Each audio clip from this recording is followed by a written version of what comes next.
Well, welcome, everyone. Thank you so much for joining us.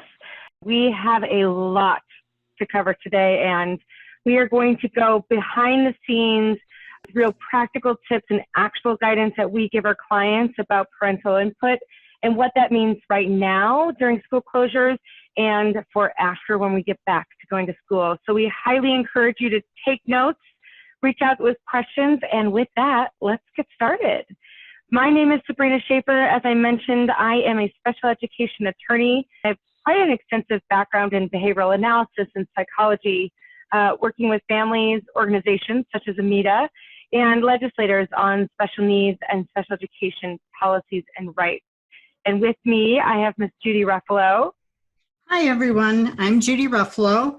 I've been a special education advocate for probably about 20 years now. I'm also a certified mediator and do a lot of private contract work for the Illinois State Board of Education. So with that, let's take a look at our agenda.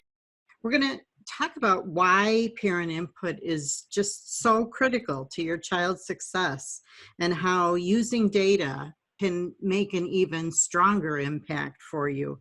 We're going to teach you exactly how to document your parent input, explain legal significance, and then give you some resources. Like Judy said, quite a packed agenda, but we will make it happen, and we look forward to your questions and input.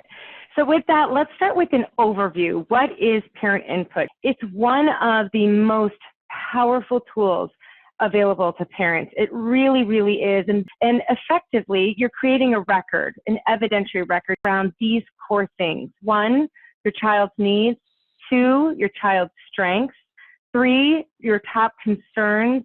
4, goals. And 5, your vision statement. And overall, you're creating a record of cooperation, which we've talked about in the past sessions, and we'll unpack a little bit today when we talk about the legal significance of parent input. But the law requires a certain level of cooperation. And part of your creation of parental input incorporates that record of cooperation between you and the school district. I want you to think about parental input as kind of an umbrella, over all of the different ways that you stay involved with your child's education. And those are all kind of reflected in that picture that we've got up there for you. But, what's really important for you to understand, if nothing else, is that Congress intended to strengthen the role of parents to ensure that families have meaningful opportunities to participate in the education of their children. So meaningful participation in the identification and evaluation of your child and in their ongoing education, okay? Providing parental input at your child's IEP meeting is only one component of meaningful participation, okay? It's the main one that we're focusing on today, but it's only one part under that umbrella of meaningful participation. Judy, that's a really good point. If you're not familiar with the term meaningful participation or the congressional intent of the IDEA, we have an excellent video about that. We're not going to be able to unpack that today, but I highly encourage you check that out if that's not something you're familiar with. But let's talk about parental input and why does it matter? As I mentioned earlier, it's one of the most influential and impactful tools that parents have, especially when done properly, right? Right, they're meaningless if they're not enforced and utilized or leveraged. And so one of the core reasons why parent input matters is because it's necessary to develop a child's present levels. Present levels are what drive the IEP goals, services, and placements. So it makes up the entire IEP. Without really solid present levels, which include parental input, you really cannot develop a needs-based IEP. So as we talked about a little bit earlier, and we'll unpack in a practical way on how to do this, parental input also matters because you're creating a record.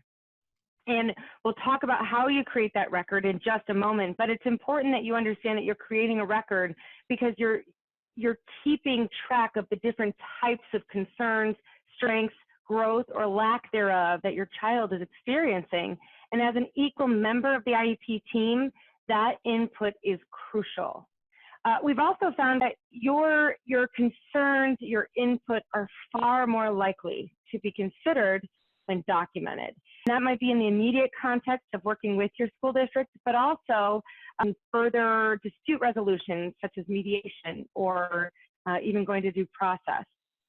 And last but not least, countless of studies have found a correlation between parent engagement and student success.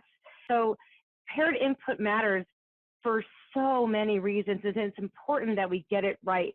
So let's take a look at our core takeaway and then how to actually document parent input. I'm just going to read this to you, and I want you to really listen to the words and think about it. Present levels of performance developed without parental input are never an accurate representation of a child. You know, if you kind of let that sink in, an IEP is based on the child's needs, like Sabrina was talking about before. Well, how do we know what they need? We know what they need based on their present levels of performance. And without parental input, present levels cannot be accurate. You know your child better than anyone. So don't let the opportunity go by and not provide that input of your parental input on your child and what they need so that it can be addressed in the IEP. So true. Nobody really knows their child better than the parents. And for some of those resources and citations, you can check them out on the articles and blogs on breakingautism.com. But let's unpack, right? This is why we're here, how to document parent input. Now, we are going to go through real examples. This is truly how we work with our clients on this. It is absolutely important, given how significant parental input is and can be for the future success of your child. It's absolutely important that if you don't understand something here, ask questions, reach out. We are happy to walk through this with you. We have all been in this situation where you get behind the computer, right? And you're frustrated and you're just trying to tell them and you're typing real hard and fast. We want to make sure that your input is considered and that it comes off as reasonable.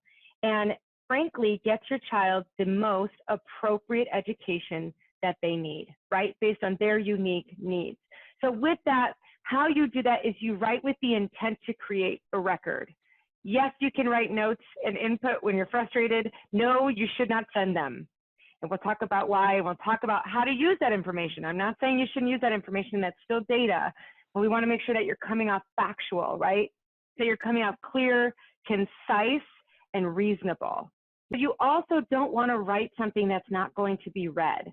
And the most effective way that we found for that is through bulleted outlines of core concepts. And again, we're going to go through this because I know it's a lot easier to, read and say, and maybe is more difficult in practical use. So we're going to take a look at what those core concepts should be and what we mean by a bulleted outline. Also, one of the very, very core components of documenting parental input is using data. And, Judy will say this a lot, data can seem sort of intimidating, right? Like this big, scary, bad thing. But the reality is you have data and it's not intimidating. Now, some people, I'm not going to say who, but some people like to use it like it's intimidating. And of course, we all have things that we should learn and ask questions about when we don't understand. But you have practical data too, and we will show you in this next example of how you leverage that data. But absolutely, here's some examples of data that you can use outside evaluations. If you went to Amita for a neuropsychological evaluation, there are typically recommendations, there's data there, there's growth metrics there that you can use. Recommendations from doctors, therapists, private providers are incredibly powerful because you're creating a team, right? As a meaningful member of the IEP team, as a parent, you have the right to bring anyone to the table that you think has knowledge about your child. So those recommendations are equally important as you put together your parent input. And of course, IEP progress data, and then your own data. Or we're noticing an increase in language of XYZ. He's saying these 3 new words. So a little pro tip there. This is one of my favorites. It just holds true. It's free and it's powerful. Consider having a third party read your input statement to confirm it makes sense. If somebody away from the IEP team read this document, would it make sense to them? So consider having a neighbor, a close friend, a family member read that parent input statement to confirm it makes sense. Thanks. Good stuff. Okay, so what we have here is how to prepare your parental input for your child's success, okay? There's a lot packed into this slide because we want you to have access to the detailed information. What we tried to do is we broke it down to, before, during, and after the IEP meeting, because remember I said we're kind of focusing on that input that you provide for the IEP meeting, that type of parental participation. So before the meeting, obviously you want to prepare your parent input document, and if you want, email it to the team ahead of time. I always tell my clients it's fine to go ahead and share your parental input with the team ahead of time. You don't have to, but sometimes it can help, facilitate discussion and get things accomplished during a meeting rather than having follow-up meetings. And then during the meeting, so you know how there's always a district person taking notes, right? I mean, they're always there and they're typing away on their keyboard, which really is a difficult job because so many people are talking and there's so much going on. But I want to really encourage you to take your own notes too. Even better than that is if you have a friend or a spouse or a partner or grandma who's really good at taking notes, bring them with, let them do that so that you can participate without having to worry that not everything got captured. And then, sometimes you have those more intense discussions during the meeting, or a topic that's really kind of a hot issue to you. If you want to be sure that it's been documented properly by the district, there's nothing wrong with asking the person taking notes to read back what they've put into the notes and to have things clarified right on the spot, because trying to get it done later on is going to be more difficult. So there's no it's not being critical to ask them to read something back. There's absolutely nothing wrong with that. Okay, and after the IEP meeting, always, always, always take your copy that you get. Either now we don't get it immediately after because of COVID-19, so even more reason. But when you do get that copy, you have to read through it. You really do, especially critical things like the goals and the minutes and the additional notes, because that's where they should have captured all of that information. Now that we're holding meetings virtually, it's just not as easy to capture everything that goes on. So do get that copy and read it over and make sure that everything is correct. This is something that I always do, and I can tell you that almost probably 95% of the time, either my client or I will come across something that has been either improperly documented or is missing a critical piece. And the final thing you want to do, and definitely not the least important though, okay, that parental input document that you worked so hard on, you want to make sure that's attached to the IEP, okay? It should be included. And if it's not, you send an email and you tell them this needs to be scanned in as part of the document. That is such a good point. And we are going to, during the legal significance portion of this webinar, we're going to talk about your legal rights to get those attached, what exactly you should say and what you can cite. So hang tight for that. But now let's go into the practical application. So we're going to break down the skill of writing a parental input, and then we're going to go through an entire example of an entire parental input statement. So let's take a look at all the way at the left here at the first draft. So in the past, Alex has been bitten, slapped, shoved, and knocked down at ABC school. This lack of transparency is an issue that's been brought to the principal. There's a student in Alex's room this year who's gone after Alex numerous occasions. This kid has been a problem ever since Alex was in second grade. So we get this a lot where there's a long list, almost a dissertation draft, right, where it's really heavily fact-based. Now, facts are, of course, important. We talked about you have a lot of data. Facts are data, right? But you also want to come off, like we talked about earlier, as concise, so you're read, as credible. So let's look at the middle section there better, right? Let's make this first draft a little bit better. So staff doesn't supervise students. See how we took that entire sort of paragraph long form, and now we're making it into bullets. That's the first part of making sure you get read and that you come off concise. A and B, Alex is not safe at school, and B has been attacked 12 times in the last 5 days by aggressive peers who should not be there. Now, here's a couple things that are great. First of all, A, Alex is not safe at school. That's a true observation. A safety concern is a huge concern. So that absolutely should be there. And that really helps narrow down what the concern is, right? As Judy talked about, what are you asking them to do? Second, in B, you've got some real measurable data. He's been attacked 12 times in the last 5 days. That's data. That's the kind of information you want. But now let's make this the best that it can be, right? We talked about chunking things into core concepts. So let's look at the best section all the way at the right. Number 1, placement is not appropriate for Alex. As we learned in our special education fundamentals workshop with Amita, also on the website, breakingautism.com. But as we learned, your child is entitled to a free and appropriate education, right? So that core concept of an appropriate education is what we're chunking this into. So first, placement's not appropriate for Alex. That's the most important thing here. That's what we're getting from that first draft. Second, Alex is not safe at school. This is a safety concern.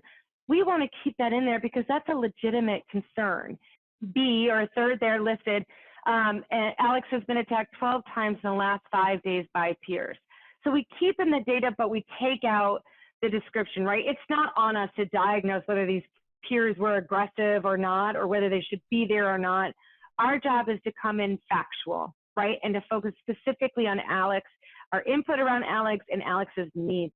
Now let's look at an entire outline, what that might look like. Okay, so these are some suggestions of what you want to include in that parental input document that you're going to prepare for the school for your IEP meeting. Okay, so you're going to want to talk about your child's strengths. What are they doing now? What are you noticing at home? It could be related to schoolwork, or it could be socially, emotionally, but you know, make a list of that strengths. Those are the things we want to build on, okay? And then always, you know, we touched on this earlier about, you know, sharing information with the school. If your child has a new diagnosis, or they're on new meds, or they're having side effects from their meds, or there's something going on that, you know, that might be impacting them, you want to share that information in your document, okay? And then your concerns, again, you know, state them clearly without emotion. Use the data and be concise. You know, Alex is getting a D. That is data, okay? That truly is. And in fact, it's the district's data. So, you know, use it and express it as a concern. This is another place to document that you've already talked to someone about that particular problem. Things that you are just simply concerned with in your child. I don't know if they're grasping math. I don't know. He feels like he doesn't have any friends, those kind of things. And then finally, you know, the what do you want the district to do? I think that this is an area really that parents shy away from. They're kind of afraid to come right out and say, well, you know, I want him moved to a different classroom because ABC. But this is your evidentiary record. Remember that, okay? So go ahead and document it. Say what you want. Don't be afraid to do it. It doesn't mean, you know, that you're going to get it or you're not going to get it. But if you don't document it, if it's not in writing, it didn't happen. So you want that record. And, you know, nobody wants to be faced going into due process, okay? None of us do. but sometimes it happens.